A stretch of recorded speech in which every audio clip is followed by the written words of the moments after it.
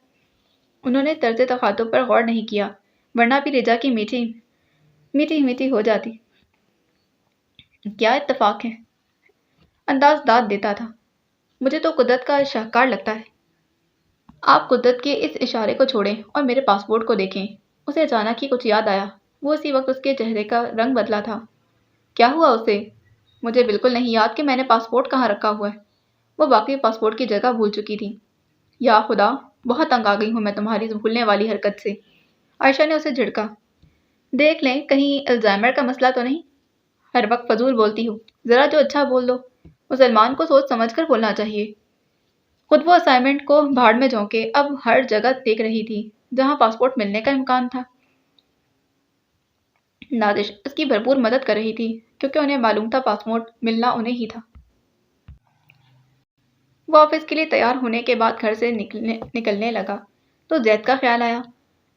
گھڑی پر وقت دیکھا، آج ان سب کی میٹنگ تھی اور اس کی گاڑی ہنوز باہر کھڑی تھی۔ مطلب صاف تھا کہ وہ ابھی تک آفس کے لیے نہیں نکلا تھا۔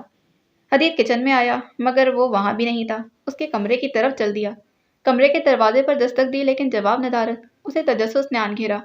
وہ دروازے کا ہینڈل گھماتے اندر داخل ہوا تو وہ سر تک کمبل اوڑھے لیٹا دکھائی دیا تھا۔ حدید نے فکر مندی سے اس کے چہرے سے کمبل ہٹایا اور اس کے سر پر بندھی پٹی اور گردن پر زخم کا نشان دیکھ ہر میٹنگ ہر شے ایک دم ہی فراموش ہو گئی۔ اس نے زید کے ماتھے پر ہاتھ لگا کر درجہ حرارت ماپا تھا۔ اس کے ہاتھ کی حرکت محسوس کرتے زید کی آنکھیں کھلنے کے در پر ہوئیں مگر پھر واپس بند ہو گئیں۔ اس کا جلتا جسم محسوس کرتے حدید کے ماتھے پر تفکر کی لکیریں چھا گئی تھیں۔ وہ اپنا کوٹ وہیں صوفے پر پھینکتے کچن کی جانب گیا۔ واپسی پر اس کے ہاتھ میں برف سے بھرا ہوا باؤل اور چھوٹا ٹاول تھا، ساتھ ہی وہ فون پر کسی سے بات کر رہا تھا۔ فوراً پہنچو۔ ہاں گھر پہنچو۔ فون کو کان سے ہٹا کر سائڈ ٹیبل پر رکھنے کے بعد وہ بیڈ پر اس کے قریب بیٹھا۔ ٹاول کو ٹھنڈے پانی سے گیلا کر کے نچوڑنے کے بعد اس نے اسے زید کے ماتھے پر رکھا۔ نیم غنودگی کے عالم میں بھی زید کے ماتھے پر ٹھیک ٹھاک پل پڑے تھے۔ ہٹاؤ اسے، وہ دھیمی آواز میں بڑبڑایا۔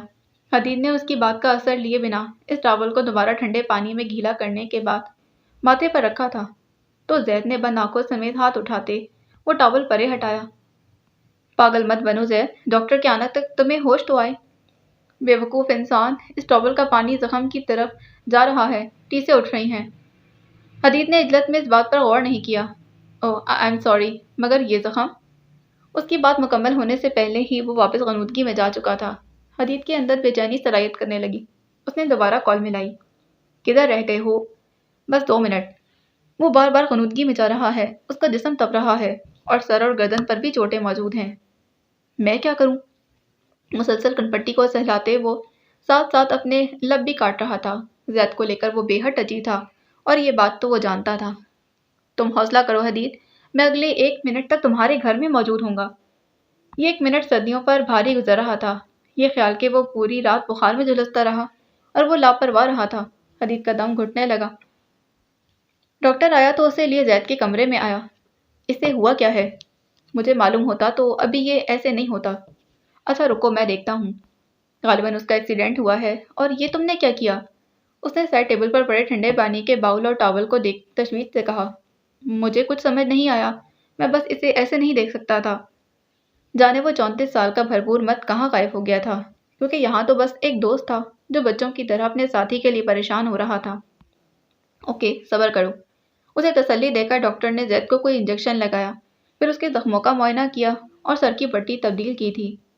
امید ہے 1-2 گھنٹے تک ہوش آ جائے گا اور پھر اس کی طبیعت بہتر ہو جائے گی۔ حدید نے سر ہلایا تھا۔ تم چاہو تو آفس جا سکتے ہو، ابھی 2-3 گھنٹوں تک تو یہ سوتا ہی رہے گا۔ اسے تیار کھڑا دیکھ اس نے مزید تفصیل کروائی۔ نہیں، اسے ایسے نہیں چھوڑ سکتا، اس نے صاف انکار کیا۔ تو ڈاکٹر نے کندھے اچکائے۔ یہ حدید کا پرسنل ڈاکٹر تھا۔ حدید نے اسے فیس پے کر کے اسے آف کیا تھا، پھر زید کے کمرے میں آنے سے قبل ہی تمام میٹنگز کینسل کر دی تھی۔ وہ 2 گھنٹے اس کے سرانے بیٹھا رہا، نیند میں اس کی ہر حرکت کو دیکھتا اور جانچتا رہا تھا۔ زید کے وجود میں زوردار حرکت ہوئی اور اس نے جھٹکے سے آنکھیں کھولیں تو حدید کے اندر ایک سکون کی لہر دوڑی تھی۔ پتہ نہیں کون سے لوگ ہوتے ہیں جو صبح اٹھتے ہی تازہ دم ہوتے ہیں۔ میں تو جب صبح اٹھتا ہوں تو 2 گھنٹے تو ہوش میں آتے ہی لگ جاتے ہیں۔ زید کو واپس اس کی لے میں دیکھ کر حدید نے سکا سانس بھرا۔ مجال ہے جو یہ لڑکا کسی چیز کو سنجیدہ لے لے۔ کدے یہ ایکسیڈنٹ کب کر پایا؟ اب کیا ایکسیڈنٹ بھی تم سے پوچھ کر کروانا تھا؟ وہ مصنوعی ناراضی سے گویا ہوا۔ بے وقوف انسان، ذرا تمیز نہیں ہے تمہیں، ایسے کون کرتا ہے؟ وہ بلا وجہ ہی اوور ریئیکٹ کر رہا تھا، ایسا زید کو لگا۔ کیوں، کیا ہو گیا ہے یار؟ تم اتنے ایموشنل کیوں ہو رہے ہو؟ ایموشنل نہیں، غصہ ہو رہا ہوں۔ اسے اپنی کیفیت پر غصہ آ رہا تھا۔ خود پر ہے نا؟ ہاں میں بے وقوف ہوں، مجھے خود پر غصہ آتا ہے۔ تم جیسے انسان سے دوستی پر ایک نوبل پرائز تو ڈیزرو کرتا ہوں۔ جسم میں اٹھتی تکلیف کو ضبط کرتے ہوئے مسکرا کر بولا۔ سیدھی طرح بتاؤ یہ زخم کہاں سے لگوائے؟ حدید حقیقت جاننے کا متمنی تھا۔ بس گاڑی سے ٹکرا گیا تھا۔ اب وہ اسے اپنے ہیرو گری نہیں سنا سکتا تھا، اس نے الٹا لٹکا دینا تھا۔ چھوٹے بچے ہو یا مجھے نہ سمجھ رکھا؟ کیا مسئلہ ہے تمہارا؟ بیمار کی خاطرداری کرتے، سوال نہیں۔ زید نے اسے موضوع سے ہٹایا تھا۔ جو لاؤں گا چپ چاپ کھاؤ گے۔ فوڈ انسان، کچھ لے بھی آؤ۔ جا رہا ہوں، اور تم؟ حدید نے گشت شہادت اس کی جانب اٹھائی۔ خبردار جو تم بستر سے اترے، اور تمہارا یہ فون بھی بند۔ اس کے تکیے کے پاس پڑا فون اٹھا کر اپنی جیب میں ڈالتے اس نے زید کو ٹھیک ٹھاک پریشان کیا۔ میں اس کے بغیر کیسے رہوں گا؟ اس نے احتجاج کیا۔ چپ کر کے لیٹو اور آنکھیں بند کرو۔ وہ اتنی سختی سے بولا کہ زید نے بے ساختگی میں ہی آنکھیں بند کر لیں۔ اس کے رد عمل پر حدید کے لبوں پر مسکراہٹ رینگ گئی تھی۔ میرے آنے تک آنکھیں نہ کھلیں تمہاری۔ سر پر کتنی چوٹ لگوائی ہوئی ہے۔ مجال ہے جو اسے سیدھے طرح سے چلنا آ جائے۔ وہ مسلسل بولتے باہر کی طرف گیا تو زید نے آنکھیں کھولی۔ سر میں شدید درد اٹھا تھا مگر لبوں پر مسکراہٹ تھی۔ محبت بھی کرتے ہو اور جتاتے بھی نہیں۔ وہ اس کے انداز محبت پر مسرت سا مسکرا دیا۔ البتہ غنودگی کم ہوتے ہی زخم میں درد اٹھنے لگا تھا اور سر میں تو ہتھوڑے برس رہے تھے۔ اسے واقعی آرام کی ضرورت تھی۔ وہ واپس بستر پر لیٹ گیا تھا۔ وہ کمرے میں آئیں تو شہروز کو بے چین سا بیٹھا دیکھا۔ آپ پریشان ہیں؟ کیا ہوا؟ وہ متوقع سی ان کے قریب ہوئی۔ نہیں، ایسا تو کچھ نہیں۔ میاں بیوی ایک دوسرے سے باتیں چھپانے لگیں تو رشتے کی مضبوطی کھو دیتے ہیں۔ میں بس رجا کو لے کر پریشان ہوں۔ وہ الجھے ہوئے تھے۔ مگر وہ ٹھیک ہے، بس ہلکی سی چوٹ تھی۔ آپ جانتے تو ہیں ہمیشہ غائب دماغ رہتی ہے۔ نازش نے انہیں تسلی دی تھی، مگر وہ اس نہج پر پہنچنے سے قاصر تھی جہاں شہروز کی سوچ جا رہی تھی۔ پہلے تو کبھی رجا کے ساتھ ایسا کچھ نہیں ہوا تھا، اور اب ابراہیم سے ملاقات کے فوری بعد یہ سب ہونا، یہ محض اتفاق تو نہیں ہو سکتا تھا۔ پھر زید کی وہاں موجودگی انہیں مزید کھٹکا رہی تھی۔ باجی کے گھر شادی پر جانے سے قبل میں امی کی طرف جانا چاہ رہی تھی۔ ہاں، اپنے گھر سے ہو کر ان سے مل آئیں۔ فلائٹ کب کی ہے؟ 3 دن کے بعد کی۔ رجا بھی یونیورسٹی سے چھٹیاں لے لے۔ نازش نے اس بات میں سر ہلا دیا تھا اور پیکنگ میں مصروف ہو گئی۔ البتہ شہروز حالات اور واقعات کو مختلف زاویوں سے پرکھ رہے تھے۔ وہ اپنے میکے آئی تو سب نے ان کا خاصا اچھا استقبال کیا تھا۔ نوفل نے تو آج نوکری سے خاص طور پر چھٹی لے رکھی تھی۔ شہروز بخت کی آؤ بھگت قابل دید تھی۔ باقی کزنز کے خیال میں ان کی پھپھو کی بیٹی خاصی خوبصورت اور نکچڑی ہونی تھی، مگر جب رجا کو سامنے دیکھا تو انہیں اندازہ ہوا وہ بلا شبہ خوبصورت تھی، مگر نرم خو اور گھلنے ملنے والی طبیعت کی مالک۔ کچھ دیر رکنے کے بعد شہروز کسی کام سے لاہور چلے گئے، جبکہ نازش اور رجا 1-2 دن تک یہیں قیام کرنے کا ارادہ باندھے ہوئے تھیں۔ ان کے ارادے کی اصل وجہ بھی سب کا ڈھیروں اصرار تھا۔ 2 ممانیوں کی باتوں سے فراغت پا کر اپنے کمرے میں آئی کیونکہ اسے اپنی اسائنمنٹ جمع کروانی تھی۔